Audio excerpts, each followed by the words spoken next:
Europe کے اندر mental health ڈسورڈرز ان کے rates ascension پہ ہائی جا رہے ہیں. انفیکٹ اب یہ مسائل ہماری مسلمان ملکوں میں بھی بہت افیکٹ کر رہی ہیں. پاکستان کے اندر پاکستان میڈیکل ایسوسی ایشن PMA، اب سائیکالوجی ڈپارٹمنٹ کے جو حضرات بیٹھے ہیں جو نفسیات کے حوالے سے کچھ دلچسپی رکھتے ہیں، ان کو یہ چیز اسٹرائک کرے گا. میں کافی پریشان ہوا یہ پڑھ کے. PMA پاکستان میڈیکل ایسوسی ایشن کی ریسرچ ہے.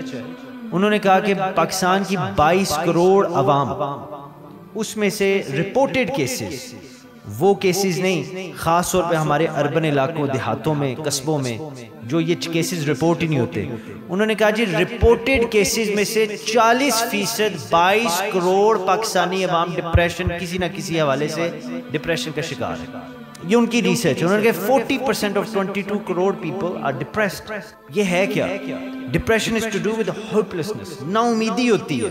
اور ڈپریشن ہمیشہ ہوتا ہے ان چیزوں کے بارے میں جو ماضی میں ہیں، جن کے بارے میں ہم کچھ نہیں کر سکتے. تو انفیکٹ اگر ایک آپ کو میں طریقہ کار بھی بتا دوں تو میں یہ کہہ سکتا ہوں کہ ایک لسٹ بنائیے اور اس کے 2 کالم کر لیجیے، اور اس کے اندر ہر اس ڈپریشن چیز کو لکھیں جو آپ کے ماضی میں.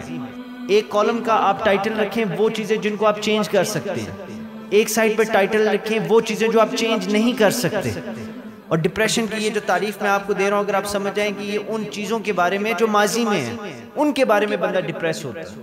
اور جو چیزیں ہونے والی ہیں، the fear of the future، ان کی وجہ سے بندہ اینکشس ہوتا ہے. میں بڑا آپ کو ایک سادی سے جملے میں یہ بات بتا رہا ہوں. Clinical depression is something else. It is only treatable through medication. وہ کچھ اور چیز ہے، اور وہ چیزیں جب انگرین ہو جاتی ہے so that's a serious condition. مگر ڈپریشن عام طور پہ جو یہ 40% بھی کلینکلی ڈپریسڈ بندے نہیں ہیں، یہ ڈپریسڈ بندے ہیں. تو ڈپریشن ان چیزوں کے بارے میں جو پیچھے ہوگی، انگزائٹی ان چیزوں کے بارے میں جو ابھی ہونی ہے، ہوئی نہیں ہے. آپ ایک پیپر کے اوپر 2 کالمز بنائیں اور لسٹ لکھ لیں کہ جی ایک خانہ وہ ہے جس کے اندر آپ نے صرف وہ چیزیں رکھنی ہیں جن کو آپ چینج کر سکتے ہیں، اور دوسرا خانہ وہ ہے اس کے اندر وہ چیزیں لکھنی ہیں جس کو آپ چینج نہیں کر سکتے. تو آپ دیکھیں گے جو چیز آپ کو ڈپریس کر رہی ہے، جو چیز آپ کو انگزائٹی دے رہی ہے، وہ اس خانے میں آئے گی جس کے بارے میں آپ کچھ کر نہیں سکتے. اور ہمیں کرنا پھر یہ چاہیے کہ اس پیپر کو پھاڑ کر، اس خانے کو، اس حصے کو پھاڑ کر بن میں پھینک دیں.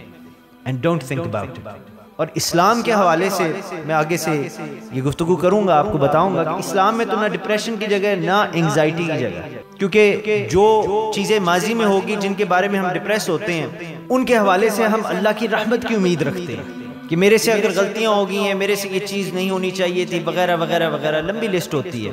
تو ہم اللہ کی رحمت کی امید رکھتے ہیں کہ رب میری یہ غلطیاں معاف کر دے گا، تو بندے کو ڈپریشن نہیں ہوتا. انگزائٹی کے حوالے سے اللہ کے کرم کی امید رکھتے ہیں کہ کوئی بات نہیں، دنیا بڑی مشکل ہے، دشمن بڑے ہیں، معاملات خراب ہیں، مگر اللہ کی ذات کارساز ہے، کرم فرمائے گی. تو پھر نہ بندہ ڈپریس ہوا، نہ بندہ اینکشس ہوا.